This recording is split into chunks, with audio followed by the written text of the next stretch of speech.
Hello my students, आज की इस वीडियो के अंदर हम 10th class mathematics chapter number 9 theorem number 4 को डिस्कस करने जा रहे हैं। चलिए स्टार्ट करते हैं इसकी स्टेटमेंट से। If the two chords of a circle are congruent then they will be equidistant from the centre of circle.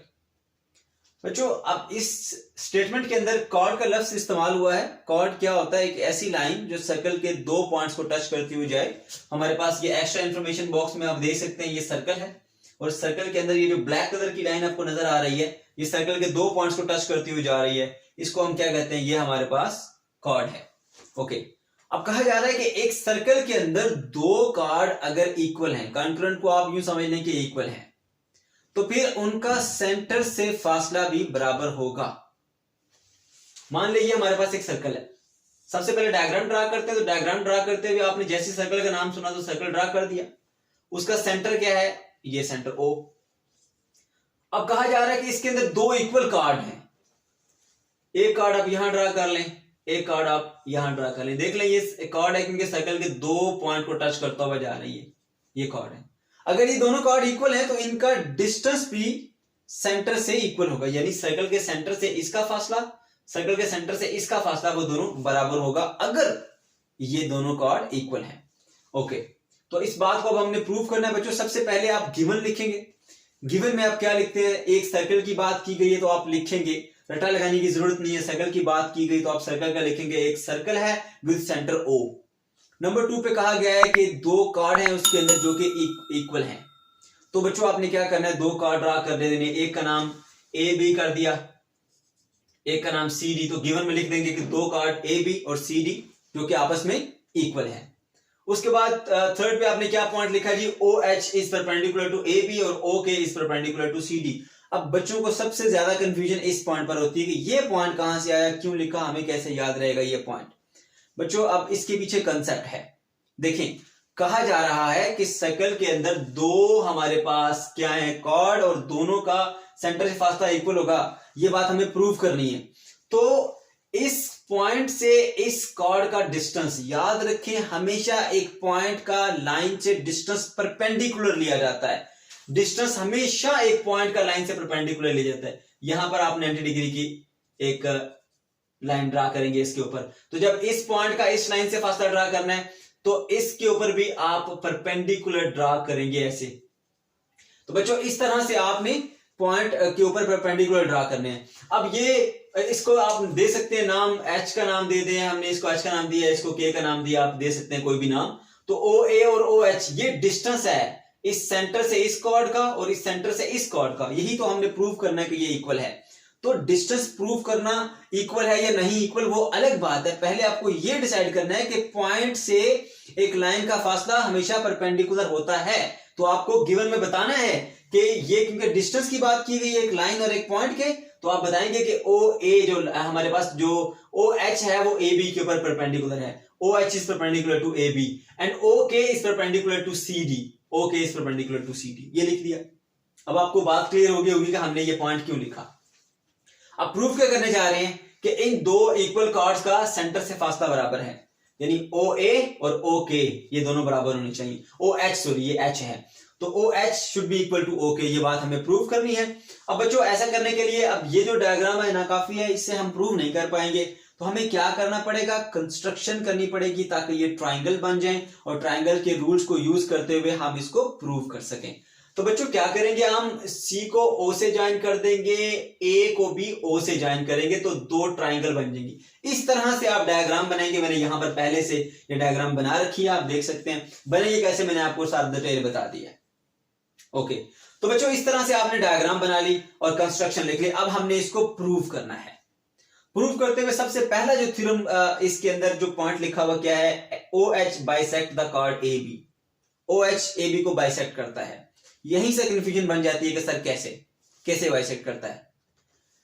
याद रखें, इससे पहले थ्योरम के अंदर हमने सीखा था कि एक सर्कल है, उस सर्कल के अंदर एक कॉर्ड AB है। अगर सर्कल के सेंटर से एक परपेंडिकुलर ड्रा किया जाए कॉर्ड के ऊपर, अगर सर्कल के सेंटर से एक परपेंडिकुलर ड्रा किया जाए कॉर्ड के ऊपर, तो वो कार्ड को 2 इक्वल पार्ट्स के अंदर स्प्लिट कर देता है, यानी हमने जो पिछले थ्योरम में पढ़ा था तो बोला था बाइसेक्ट कर देता है। बाइसेक्ट का मतलब 2 इक्वल पार्ट्स में डिवाइड करना। तो बच्चों देखो ये पॉइंट है सर्कल का सेंटर, ये कॉर्ड है, तो इसका इससे डिस्टेंस हमने OH लिखा है, तो डिस्टेंस हमेशा परपेंडिकुलर होता है। तो पता चला कि ये एक लाइन है जो सर्कल के सेंटर से आ रही है और कॉर्ड के ऊपर परपेंडिकुलर है। तो इस थ्योरम के अकॉर्डिंगली ये कॉर्ड को 2 इक्वल पार्ट्स के अंदर स्प्लिट कर देती है। आधा ये हिस्सा हो गया, आधा ये, यानी अगर टोटल इसकी लेंथ 10 सेंटीमीटर थी तो 5 सेंटीमीटर ये हो जाएगा, 5 सेंटीमीटर ये हो जाएगा। अब इसको उसने किस तरह से लिखा कंपैरिजन करके, ये पूरी लेंथ क्या है AB मैंने यहां पर बना दी, और ये जो हाफ है क्या है इस पॉइंट A से लेकर H तक डिस्टेंस AH यहां पर बना दिया। कंपैरिजन करो बच्चों AH और AB का।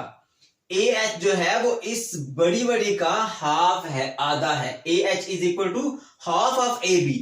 तो यही बात यहां पर लिख दी गई है कि AH is equal to half of AB। अब इस स्टेप की लॉजिक क्या दी गई है, रीजन क्या दी गई है कि OH परपेंडिकुलर टू AB, जो OH है वो AB के ऊपर परपेंडिकुलर है। तो बच्चों फिर से बता दूं, एक लाइन जो सर्कल के सेंटर से आए और कॉर्ड के ऊपर परपेंडिकुलर हो तो वो कॉर्ड को 2 इक्वल पार्ट्स के अंदर ब्रेक कर देती है अकॉर्डिंग टू थ्योरम नंबर 2।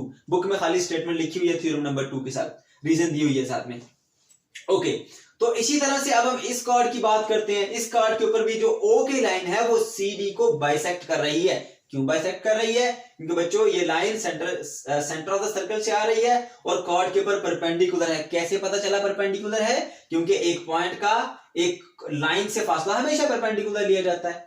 तो इस सेंटर से इस कॉर्ड का डिस्टेंस लिया गया है तो इसको हम परपेंडिकुलर लेते हैं, इसलिए ये लाइन सेंटर से भी आ रही है और कॉर्ड के ऊपर परपेंडिकुलर भी है, तो कॉर्ड को 2 इक्वल पार्ट्स के अंदर ब्रेक कर देगी।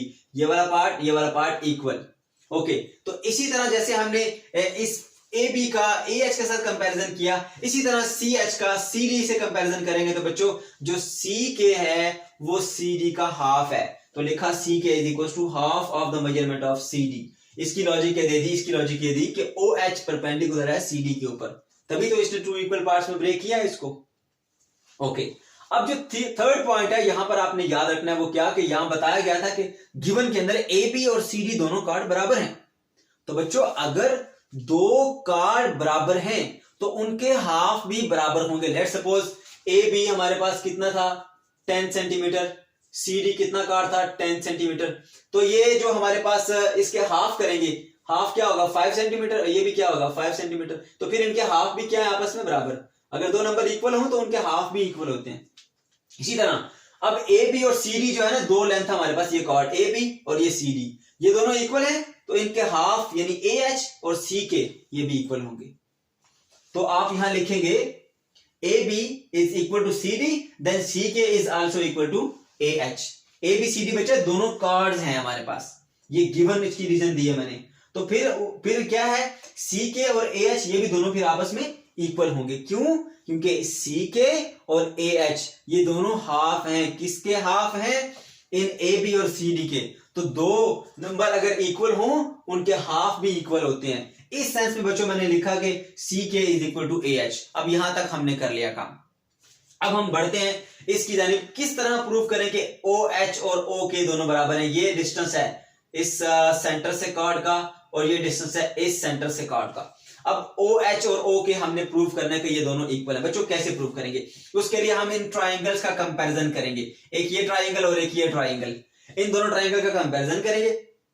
आप जरा देखें, हमने यहां पर लिखा कि इसमें एंगल 90 डिग्री है, ये भी 90 डिग्री है, तो बोलेंगे राइट एंगल ट्राइंगल है। In right angle triangles OAH comparison with OCH, OAH इसका कंपैरिजन कर रहे हैं OCH के साथ। तो बच्चों कंपैरिजन कैसे करते हैं? अगर राइट एंगल ट्राइंगल है उसमें हाइपोटेन्यूज और कोई एक साइड दोनों ट्राइंगल की अगर इक्वल हो जाएं तो दोनों ट्राइंगल पूरी की पूरी कॉन्करेंट होती हैं। तो बच्चों याद रखो, यहां पर देखें इस ट्राइंगल के अंदर जो OA लाइन है और इस ट्राइंगल के अंदर जो OC लाइन है वो दोनों की दोनों इक्वल हैं। अब उसकी क्या वजह, कैसे पता चला हमें कि इक्वल है? क्योंकि बच्चों देखो ये सर्कल है, ये उसका सेंटर है, सेंटर से सर्कल के एक पॉइंट को टच करती लाइन को हम रेडियस कहते हैं। तो ये क्या है रेडियस, इसको मैंने R लिखा। ये क्या है रेडियस, इसको मैंने R लिखा। एक सर्कल के रेडियस कभी चेंज हो ही नहीं सकते। ये देखें आप, ये एक सर्कल है, इसके तमाम रेडियाई जो है वो इक्वल होते हैं, इसलिए ये इस ट्राइंगल की साइड और ये इस ट्राइंगल की साइड ये एक ही सर्कल के रेडियस है, इसलिए ये इक्वल है। तो हमने लिखा यहां पर कि OA is equal to OC। Reason क्या दी कि radii of the same circle, एक ही सर्कल के रेडियाई है ये। ओके, दूसरी बात बच्चों, अभी हमने ये बात प्रूव की थी कि CK is equal to AH। अब CK क्या है? CK इस ट्राइंगल की एक साइड है और AH क्या है? इस ट्राइंगल की एक साइड है। तो देखो हमने हाइपोटेन्यूज को भी प्रूव कर लिया इक्वल है और एक साइड को भी प्रूव कर लिया कि इक्वल है। तो अगर राइट एंगल ट्राइंगल्स के अंदर एक साइड और हाइपोटेन्यूज प्रूव हो जाए तो बच्चों वो पूरी की पूरी ट्राइंगल्स आपस में कॉन्ग्रुएंट होती हैं। अब आप उसकी हर साइड उसके कॉरेस्पॉन्डिंग साइड के साथ इक्वल ले सकते हैं। तो क्योंकि अब ये ट्राइंगल और ये ट्राइंगल आपस में कॉन्ग्रुएंट है, मतलब मैं यहां लिख देता हूं कि इनको मैंने नीचे अलग से ड्रा किया हुआ था यहां पर, तो ये दोनों ट्राइंगल आपस में कॉन्ग्रुएंट है, इनके हाइपोटेन्यूज भी मैच कर गए, इनकी एक साइड भी मैच कर गई। तो फिर क्या है, जो इनकी आपस में कॉरेस्पॉन्डिंग साइड है वो भी इक्वल होगी। तो इसका मतलब ये कि ये जो OH साइड है ये भी OK की इक्वल होगी। इधर देखें तो फिर OH साइड जो है वो OB OK के इक्वल होगी। तो यहां पर हमने लिखा कि OH is equal to OK। बच्चों ये था हमारा थ्योरम नंबर 4। अगर आपका कोई क्वेश्चन हो तो कमेंट सेक्शन के अंदर आप जरूर पूछ सकते हैं।